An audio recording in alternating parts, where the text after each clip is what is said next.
อนิจจาวัตสังขาราอุปาทาวยธรรมิโนอุปาชิตวานิรุชันติเตสังบูปะสโมสุโขติในโอกาสบัดนี้อาตมาภาพจะได้ยกเอาสาระธรรมคำสอนขององค์สมเด็จพระสัมมาสัมพุทธเจ้ามาชี้แจงให้กับญาติโยมท่านสาธุชนทั้งหลายพอเป็นเครื่องประดับสติปัญญาเพิ่มพูนกุศลบุญญาราศีในส่วนทักขินานุปาทานกิจซึ่งในค่ำคืนนี้ศรัทธาเจ้าภาพเป็นพ่อครูแม่ครูของท่านอาจารย์พระมหาวิษณุเดินทางมาจากอมก๋อยก็คือพ่อครูจิรพงศ์แม่ครูสาครปัญญาใหญ่เคยสอนท่านอาจารย์พระมหาที่อมก๋อยปัญญาใจนะพ่อครูจิรพงศ์แม่ครูสาครปัญญาใจเคยสอนหนังสือท่านอาจารย์วันนี้มาเป็นเจ้าภาพแล้วก็ได้รับเมตตาจากพระมหาเถรานุเถระมีท่านอาจารย์เจ้าคุณพระสิทธิวชิรานุกูลมาต่างแตนพระเดชพระคุณหลวงพ่อพระธรรมเสนาบดีซึ่งเป็นครูบาอาจารย์ตลอดถึงท่านอาจารย์พระครูสิริปริยัตยานุศาสตร์เป็นวัดพี่วัดน้องอยู่ใกล้กันได้มาร่วมฟังเทศน์ฟังสวดเพื่อที่จะน้อมนำเอาบุญกุศลทั้งหลายเหล่านี้อุทิศไปถึงดวงวิญญาณของท่านอาจารย์พระมหาวิษณุที่ได้มรณกรรมจากหมู่เฮาท่านทั้งหลายไปอาตมาภาพก็จะแสดงพระธรรมเทศนากันนี้ให้เป็นประโยชน์สติผลกับญาติโยมทั้งหลายจนกว่าจะจบลงโดยเวลาญาติโยมฟังพระธรรมเทศนานั่งตามสบายบ่ต้องพนมมือเน้อเอาท่านทั้งหลายได้รับทราบการจากไปของท่านมหาจนกระทั่งว่าเราได้กินได้ทานท่านอาจารย์มาจนถึงโอกาสนี้พระเดชพระคุณหลวงพ่อพร้อมกับลูกศิษย์ลูกหาตลอดถึงท่านพระอาจารย์สุรศักดิ์เจ้าอาวาสองค์ใหม่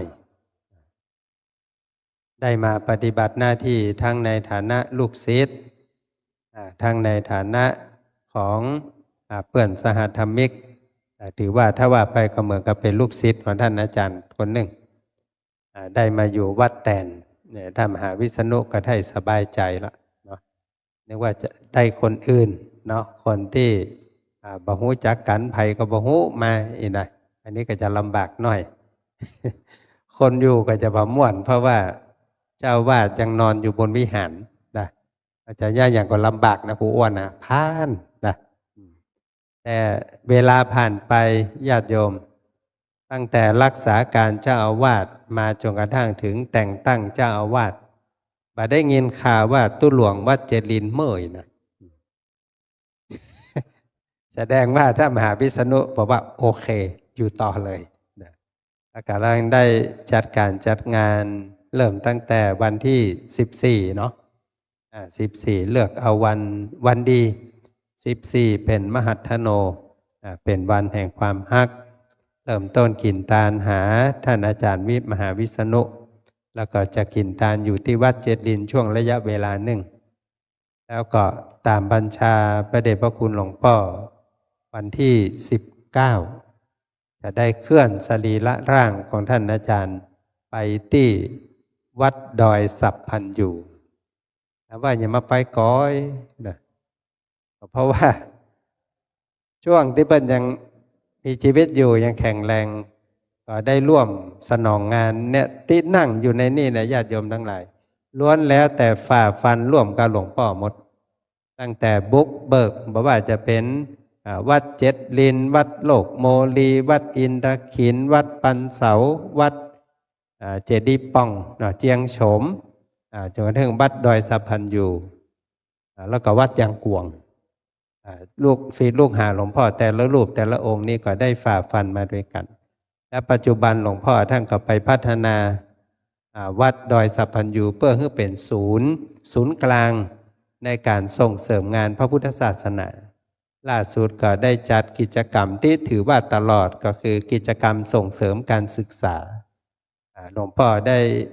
เอาวัดพระธาตุดอยสุเทพเป็นเจ้าภาพหลักในการส่งเสริมพระเนนเฮียนภาษาบาลีตั้งแต่อบรมบาลีก่อนสอบ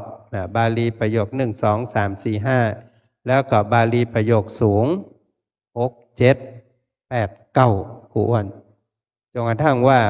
ด้านการศึกษานี่วัดดอยสัพพัญญูถือว่าเป็นแหล่งในการบ่มเพาะทำให้มีปรริยนธรรม9ประโยคเนี่ยเป็นจำนวนนักแล้วก็หลวงพ่อยังต้องการให้ดอยสัพพัญญูเป็นศูนย์กลางในการอบรมเรื่องของการเผยแผ่เป็นศูนย์ของอปตอปตหน่วยอบรมประชาชนประจำตำบลอันนี้พระสงฆ์ด้านงานเผยแผ่ท่านมหาวิษณุก็เป็นส่วนหนึ่งดังนั้นจึงได้อาราธนาหลวงพ่อท่านมีแนวทางว่าเอาท่านมหาในเมื่อเป็นนักเผยแผ่ร่วมอยู่กับหลวงพ่ออยู่กับพระเนนสู้มาด้วยกันวันนี้เอาพัฒนาวัดดอยสัพพัญญูไปนักแล้ว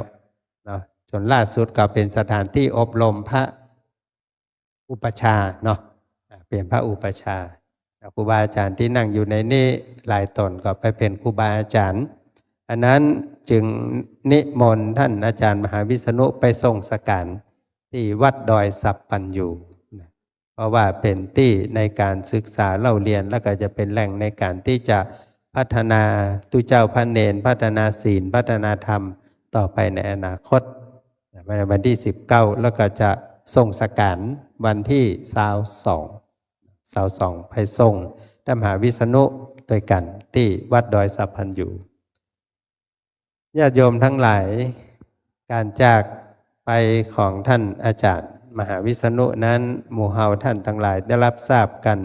มาเป็นเวลาเมินความทุกข์ที่มีอยู่กับการจากไปวันนี้คงผ่อนคลายไปจากใจบ่เหมือนช่วงแรกๆที่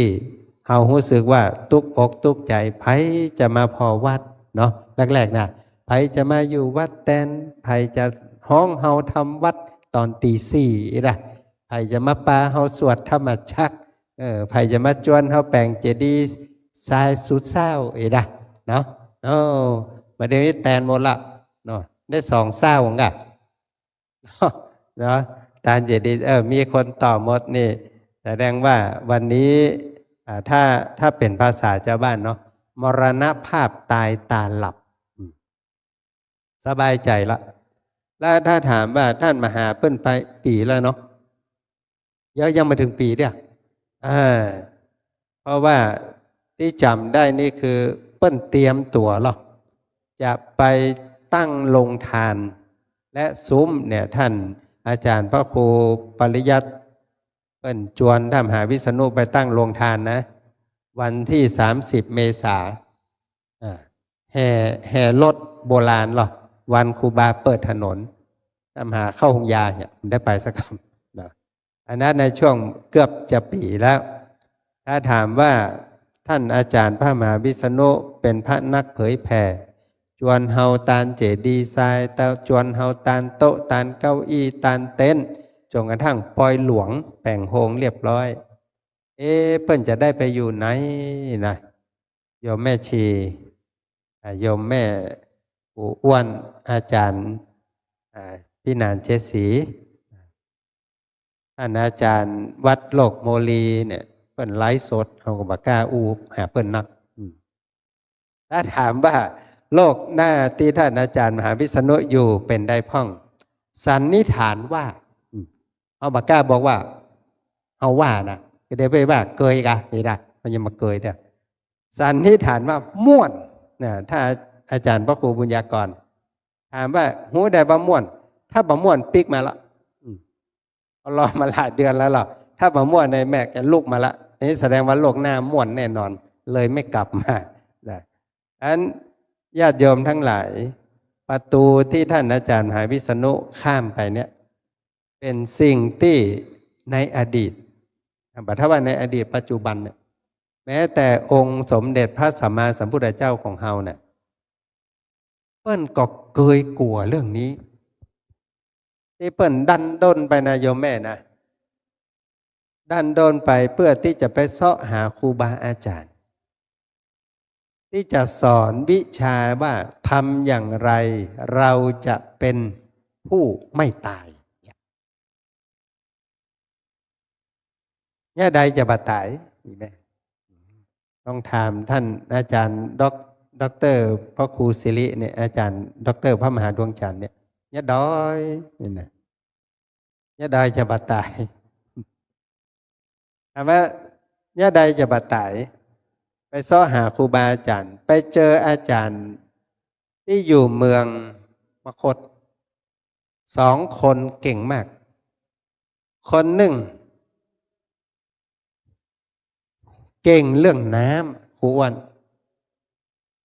ถามว่าเก่งขนาดไหนสอนลูกศิษย์นี่นะจนกระทั่งดำน้ำโดยที่บ่มีชุดมนุษย์กบนะ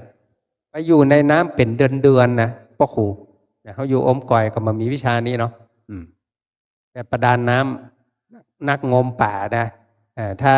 ถ้ามีวิชานี้ในปัจจุบันนะท่านอาจารย์เจ้าคุณศิริเอาปลาใบที่อันพุนาทะเลสาบใบเต่านะเนาะเอาไปงมป่าได้ เจ้าชายสิทธัตถะไปเรียนวิชาตัวจนกระทั่งว่าบ่ได้ดำน้ำแค่วัน2 วันเดียวดำน้ำเป็นเดือนครูอ้วนถามว่าหูได้ไหนดูหนังหนังเรื่องพระพุทธเจ้ามหาศาสดาของโลกเนี่ยตอนไปมีอาจารย์ในสำนักอาจารย์อุทกาดาบทเนี่ยหูคนเดียวครูอ้วนเพราะเปิ้นลากันในจิตท่านพระครูลาอาจารย์ในจิตลูกศิษย์ในสำนักถามอาจารย์ว่าสิทธัตถะหายไปไหนท่านอาจารย์ถามอย่างใดอาจารย์ก็ตึงบอกแต่มีเช้าวันหนึ่งอาจารย์บอกว่าไปพวกเราไปนั่งภาวนาที่ท่าน้ำลูกศิษย์ก็ถามว่าไปอย่างที่ท่าน้ำอาจารย์บอกว่าเดี๋ยวสิทธัตถะจะกลับมาพอนั่งพอได้สักกั๊มเนี่ยสิทธัตถะเดินขึ้นน้ำมา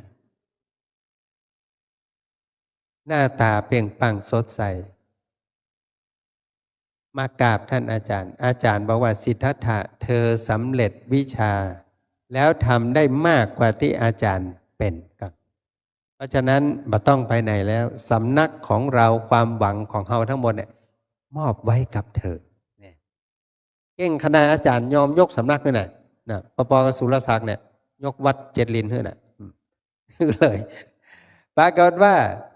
ท่านเจ้าชายสิทธัตถะบอกว่าทำไมท่านอาจารย์ถึงยกให้ก็เพราะว่าอาจารย์แก่แล้วเวลาของอาจารย์ก็เหลือน้อยแล้วสิทธัตถะยกมือไหว้อาจารย์ว่านี้ยังไม่ใช่สิ่งที่ข้าพเจ้าต้องการสิทธัตถะต้องการอย่างความเป็นอมตะโมกขธรรมที่ไม่ตายเป็นหนึ่งเดียวกับพระพรหมเป็นผู้สร้างโลกไม่ได้ต้องการที่จะเหมือนอาจารย์นะจะตายไปด้วยกันก็เลยลาไปอยู่กับอาลาลดาบทไปอยู่กับอาลาลดาบทกับปรากฏว่าบาหันตัวกูอ้วนเพิ่นว่าเนี่ยอาจารย์อยู่บนถ้ำเนี่ยขึ้นไปหาปรากฏว่าพอขึ้นไปปุ๊บก็ถามในใจนะว่าคนเฒ่านี่มีไหนก็มีเสียงตอบมาในใจว่าอยู่ในถ้ำนี่แหละเลยอู้กันโดยที่ไม่ต้องเจอตัวอาจารย์อาลาลดาบทก็บอกว่าถ้าเธอสามารถคุยกับเรารู้เรื่องเธอก็ไม่ต้องมาฝากตัวเป็นลูกศิษย์ละเพราะอย่าง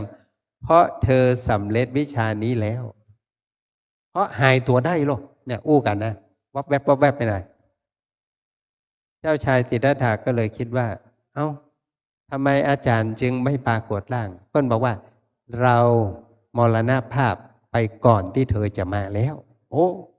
2 คนตายไปทั้งกู้เนี่ยอันนี้บัจจัยลายหรอเนี่ยเราต้องการยาอายุวัฒนะกินแล้วอายุยืนแปลว่าพ่อครูตายไปหมดแล้ว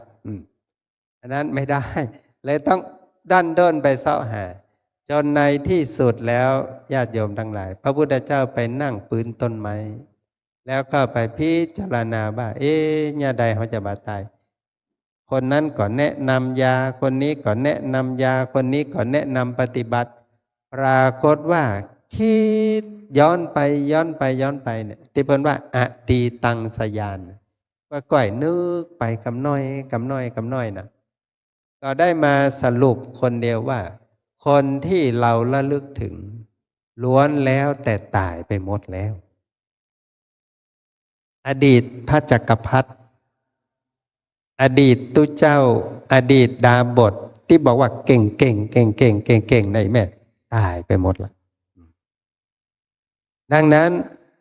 คนที่มีอายุยืนไม่ตาย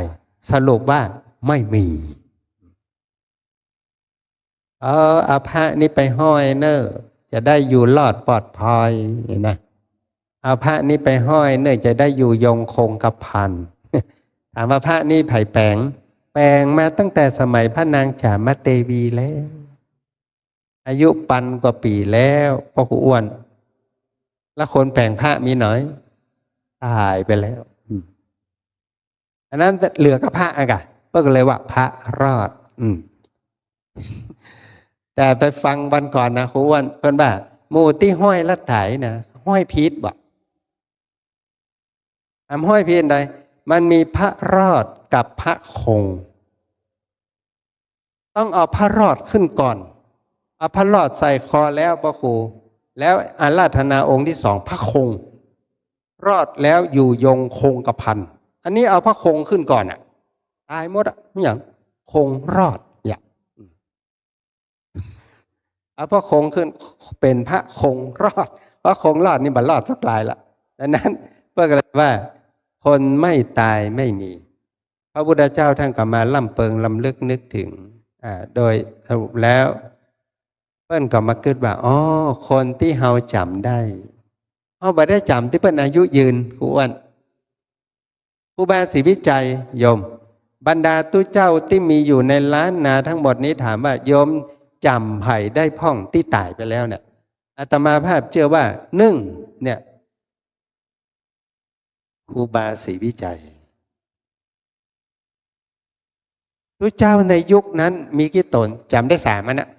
ครูบาศรีวิจัยครูบาวงครูบาข่าวปี4ครูบาเทิมที่เหลือแล้วหูจักตั้งตนแล้วจำไม่ได้ทำไมไม่ใช่คนสำคัญหรอกนี่แหละแต่ละครูบาอาจารย์ตอนนั้นก็มีหลายตนนะ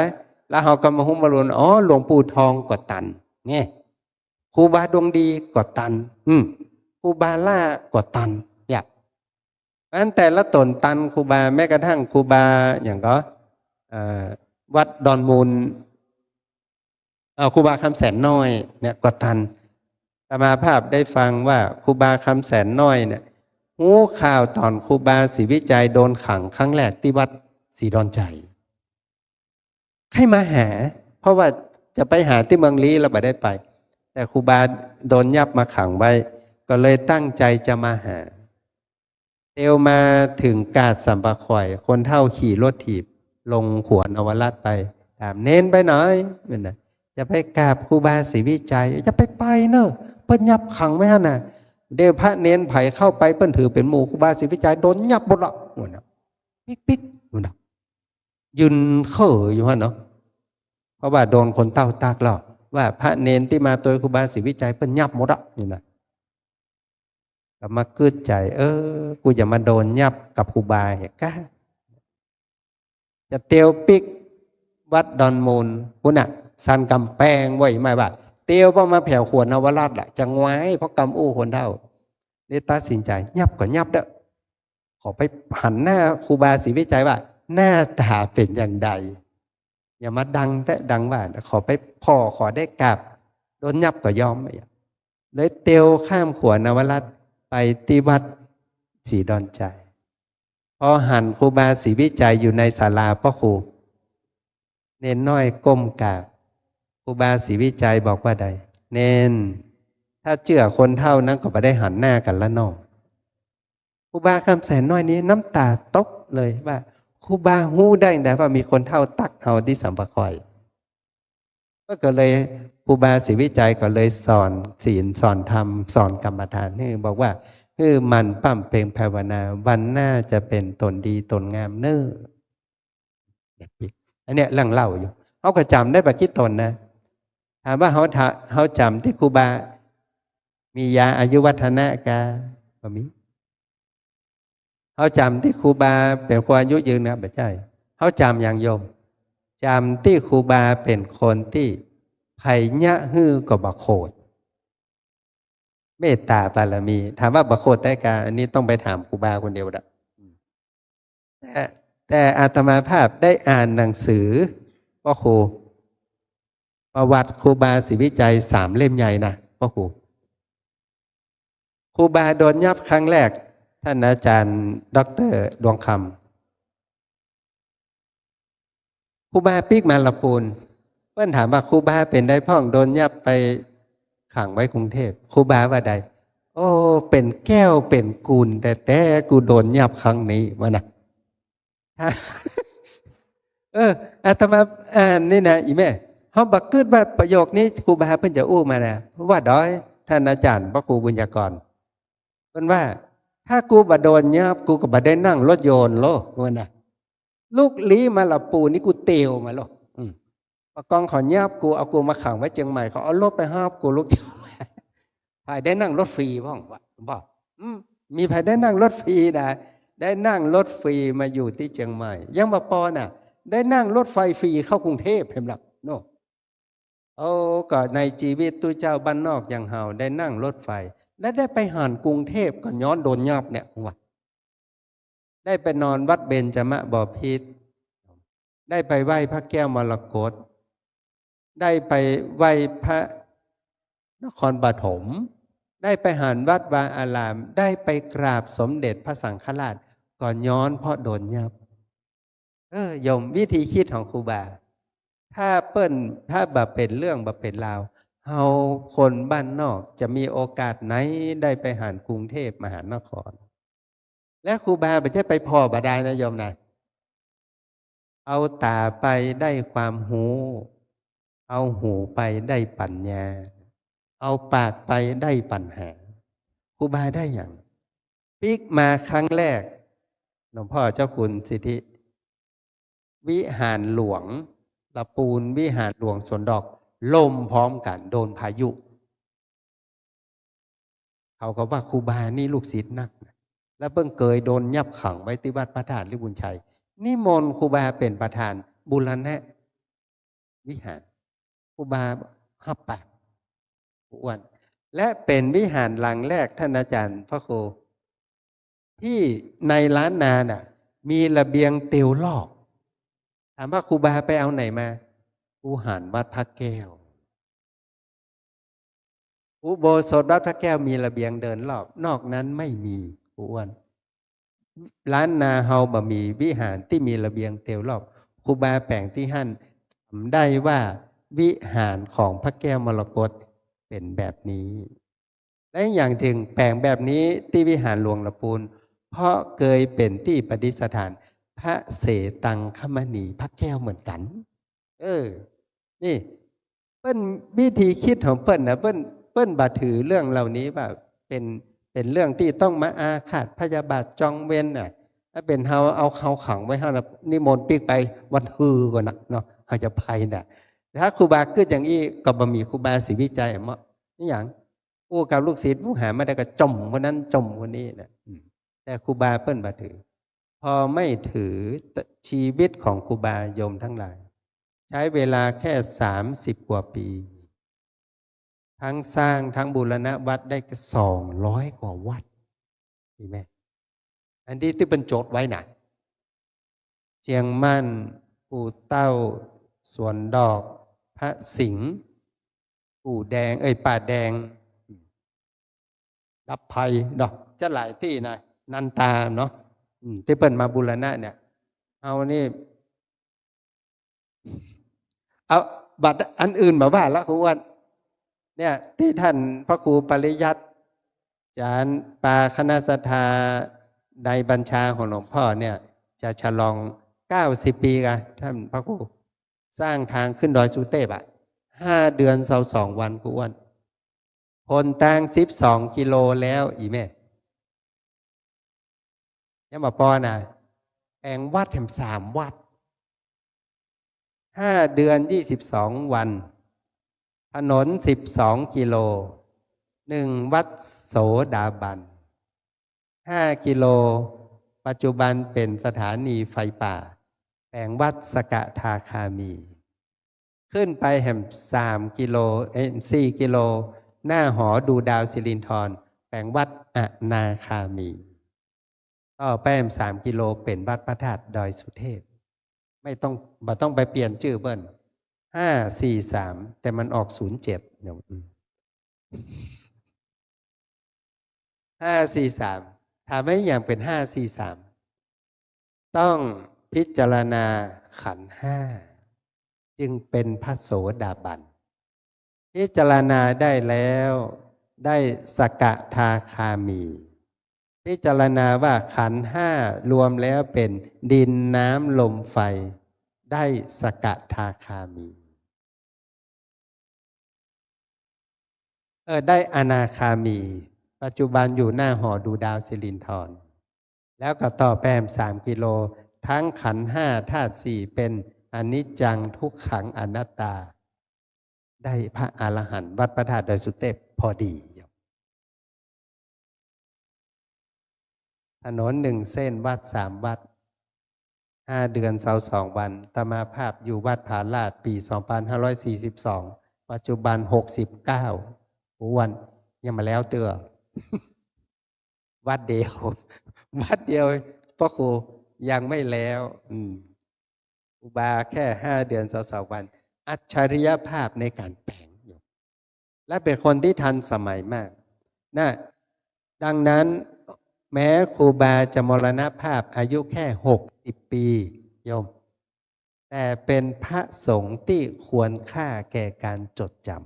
ำพระมหากษัตริย์ของอยุธยาโยมมีเป็น30-40 องค์แต่ถ้าถามว่าใครเป็นกษัตริย์อยุธยาบ้างอาตมาภาพจำได้ทันทีนะคุณว่านะ2 องค์พระนเรศวรกับพระเจ้าตากสิน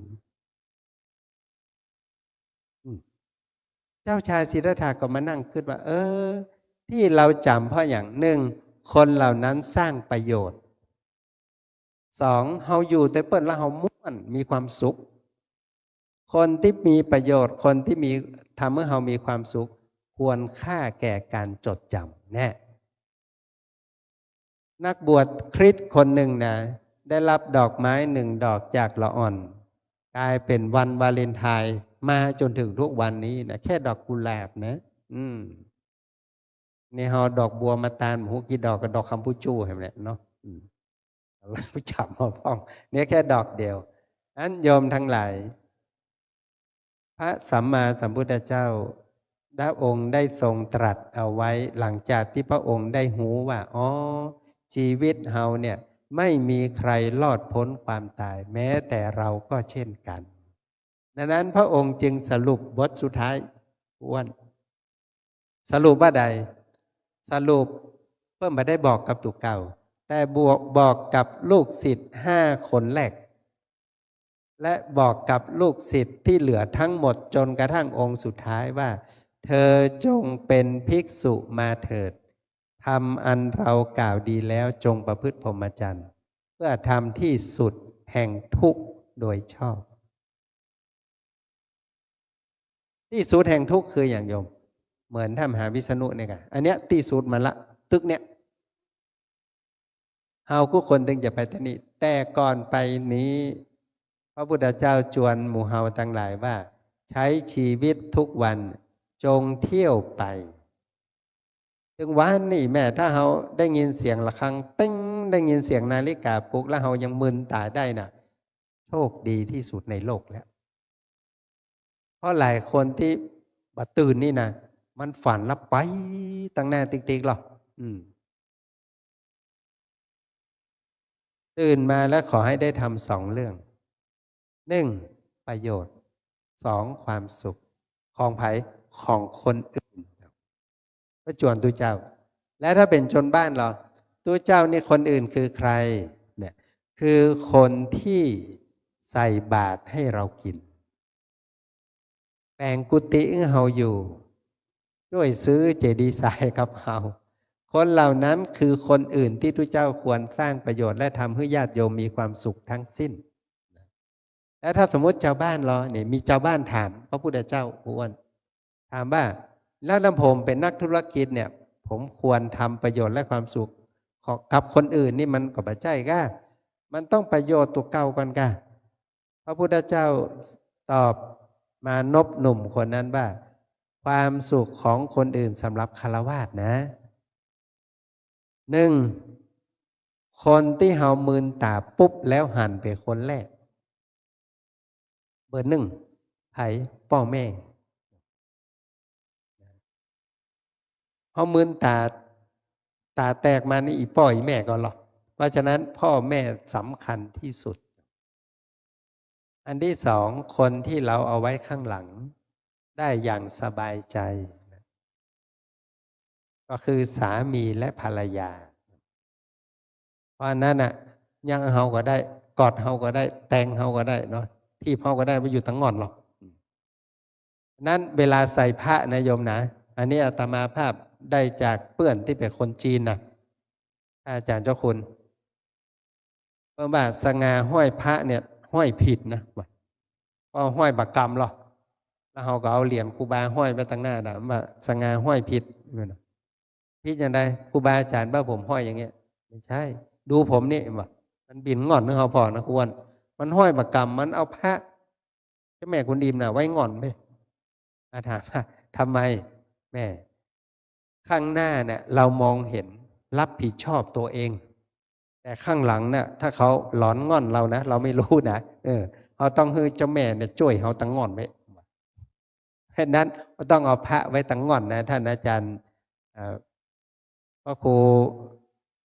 วัดโลกโมลีนะเอาห้อยไว้ที่แอวนี่มาได้นะต้องเอาไว้งอนนะพระเอาได้ดังนั้นเปิ้ลกันเลยบอกว่าหนึ่งพ่อแม่สองคนในครอบครัวสามีภรรยาสามญาติผู้ใหญ่ครูบาอาจารย์ข้างขวาอยู่ดังนั้นเวลาเราไปประทักษิณไปเวียนรอบเจดีย์เขาถือว่าเจดีย์เป็นญาติผู้ใหญ่คือพระพุทธเจ้าเพื่อนเลยเวียนขวาซ้ายเปื้อนคนเสมอกันเปื้อนฝูงกันคนบ่มีเปื้อนนี่ไปได้บักไก่ไปคนเดียวไปได้ไวแต่ถ้าจะไปไกลๆต้องไปด้วยกันคนต้องมีหมู่ห้าคนรับใช้ลูกศิษย์ลูกหาขายมคนขับรถแม่ครัวเนี่ยกินอันเนี้ยต้องกึดถึงเปิ้นตัวไม่จะกึดถึงตอนก้าตอนจะใช้งาน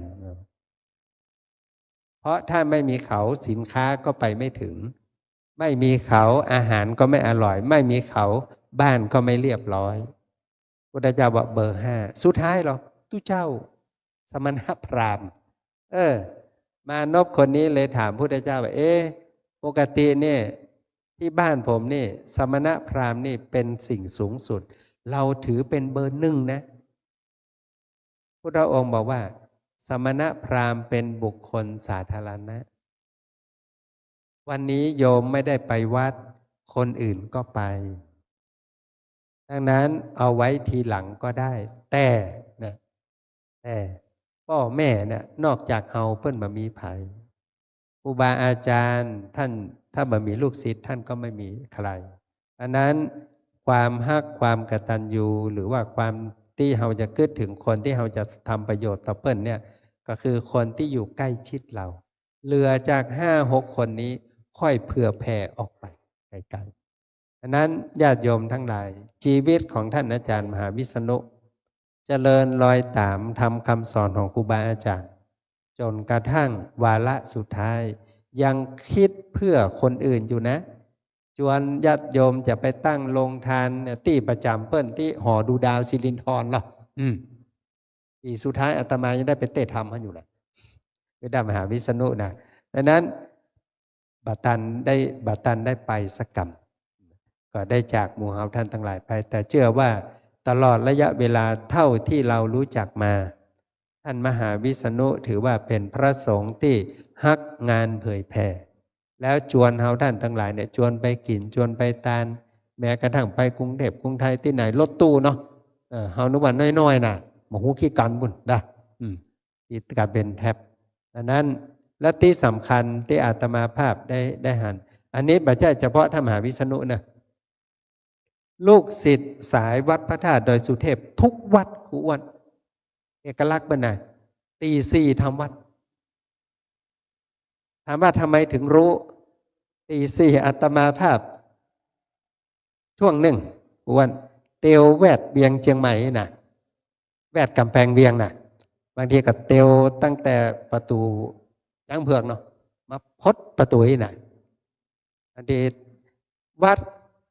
ของหลวงพ่อทุกวัดตื่นพร้อมกันมุดทำวัดพร้อมกันคือเปิดวิหารทำวัดทุกวัดอ่ะโลกโมลียังกวงเนี่ยเนาะอินทขินวัดนี้เป็นทำอันสวดธรรมจักรด้วยนะวัดนี้นะธรรมจักรตัวฉะนั้น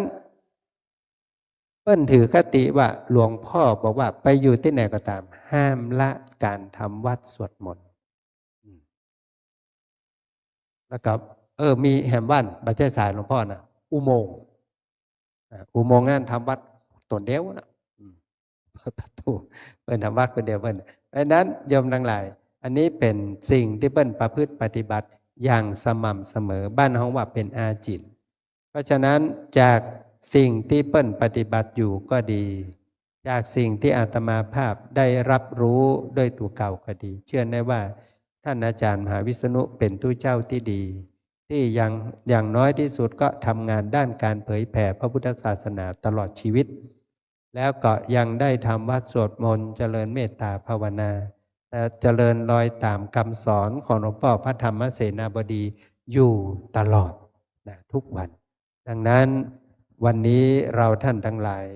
ได้รับเมตตาจากเพื่อนภิกษุสามเณรครูบาอาจารย์ของท่านมหาวิษณุก็ดีวัดบาอารามที่อยู่ใกล้ชิดอันมีท่านอาจารย์เจ้าคุณพระสิทธิวชิรานิกูลเป็นต้นเป็นประธานในเมตตาปารมีธรรมของพระเดชพระคุณหลวงพ่อพระธรรมเสนาบดีตลอดถึงพ่อครูจิรพงศ์แม่ครูสาครปัญญาใจนะซึ่งได้เคยเป็นครูสอนท่านอาจารย์ตั้งแต่อยู่ที่อมก๋อยตลอดถึงคณะศิษย์คณะศรัทธาที่ได้มาร่วมบุญในวันนี้ทุกท่านขออาราธนาเอาบุญเจตนาที่ดีที่งามที่บริสุทธิ์ที่เราท่านทั้งหลายได้ร่วมกันกระทำบำเพ็ญนี้ให้รวมกับบุญอานิสงส์ที่ท่านอาจารย์พระมหาวิษณุได้กระทำปั้มเพ่งไว้ตั้งแต่ในสมัยมีชีวิตไม่ว่าจะเป็นการพัฒนาวัดบาอารามแห่งนี้ก็ดีได้ร่วมบูรณะปฏิสังขรณ์วัดบาอารามที่อื่นก็ดีได้ฮือตานสมาทานรักษาศีลเจริญเมตตาภาวนาขอบุญกุศลทั้งหลายเหล่านั้นมาหลอมรวมกันเป็นภรวะปัจจัยกัมจูอุดหนุนจิตวิญญาณของท่านอาจารย์มหาวิษณุคือได้ปนที่ยากได้ภาคที่ทุกข์แล้วก็ไปเสวยสุขอยู่ในภพภูมิใหม่ที่ดีที่งามสุคติสวงสวรรค์จนกว่าจะเข้าสู่พระนิพพานตามที่ตั้งจิตเจตนาไว้แล้วก็ขอบุญกุศลทั้งหลายเหล่านั้นย้อนมาปกผมรักษาเจ้าสมณะศรัทธามูลศรัทธาทุกรูปทุกท่านคือได้อยู่เย็นเป็นสุขจุ่มเนื้อเย็นใจสุขภาพพลานามัยสมบูรณ์แข็งแรงมีอายุมั่นขวัญยืนมีความเจริญก้าวหน้าในอาชีพหน้าที่การงานยิ่งขึ้นไปสัจจะอธิษฐานสิ่งใดขอได้สำเร็จสมปรารถนาเหมือนกันทุกรูปทุกท่านแสดงพระธรรมเทศนามาก็พอสมควรแก่เวลาขอยุติลงคงไว้แต่เพียงเท่านี้เอวังก็มีด้วยพระการฉะนี้